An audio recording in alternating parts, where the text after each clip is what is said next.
আব্বা, তোমার অপমানের প্রতিশোধ আমি নিতে পেরেছি। তোমাকে যে কথা আমি রাখতে পেরেছি। আব্বা, তুমি খুশি তো? থাক, আমি এখানে বসতে আসিনি, একটা কথা বলতে এসেছি। যেটা বলবেন বসেই বলুন না। আপনারা কি ভাবেন বলুন তো? জমিদার বাড়ির ছেলের পেছনে মেয়ে খেলে দেওয়ার কি দরকার ছিল? আপনাদের যে টাকা লাগবে সেটা আমাকে বললেই পারতেন, 10-20 লাখ টাকা দিয়ে দিতাম। কিন্তু জমিদার বাড়ির ছেলের দিকে হাত বাড়িয়ে কাজটা কিন্তু আপনারা ভালো করেননি। আপনি কি ভেবেছেন আপনার মতো নিচু জাতের একটা সামান্য মালের মেয়ের সঙ্গে আমার ছেলে বিয়ে দেবো? কখনো না, কোনোদিন না। কি বলছেন আপনি? টাকার জন্য আমি আমার মেয়েকে আপনার ছেলের পিছনে লেলিয়ে দিয়েছি? না, আমরা ছোট জাত, গরিব হতে পারি, কিন্তু টাকার জন্য মান সম্মান বিক্রি করি না। আরে আমি জানি আপনাদের মতো গরিব মানুষেরা এসব টাকার জন্যই করে। রিঙ্কু, চেকটা দিয়ে দে। এটা ব্ল্যাঙ্ক চেক আছে, নিচে আমি সইও করে দিয়েছি, শুধু প্রয়োজন মতো সংখ্যাটা বসিয়ে দেন। 10, 20, 30, 50, 1 কোটি যা ইচ্ছা বসিয়ে নিতে পারেন, কিন্তু এই একটা শর্তে, আপনার মেয়ের হাত থেকে আমার ছেলেকে মুক্ত করে দেন। লাগবে না, আমি আপনাকে কথা দিচ্ছি, দরকার হলে আমার মেয়েকে জ্যান্ত পুড়িয়ে দেবো, তবু আপনার ছেলের পিছনে আমি যেতে দেবো না।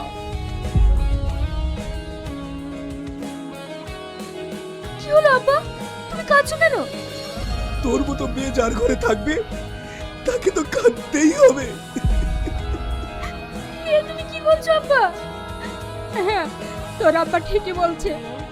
আগুনের আব্বা এসেছিল, আমাদেরকে যাতা বলে অপমান করে গেল। কিন্তু কেন? ওরা জমিদার, ওদের ছেলেকে নিয়ে স্বপ্ন দেখলে অপমান করবে না, ছেড়ে দেবে?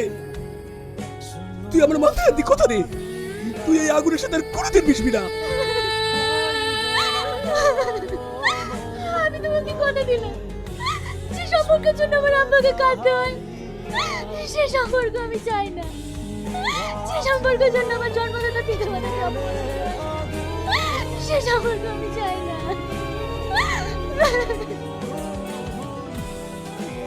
বসো, বসো।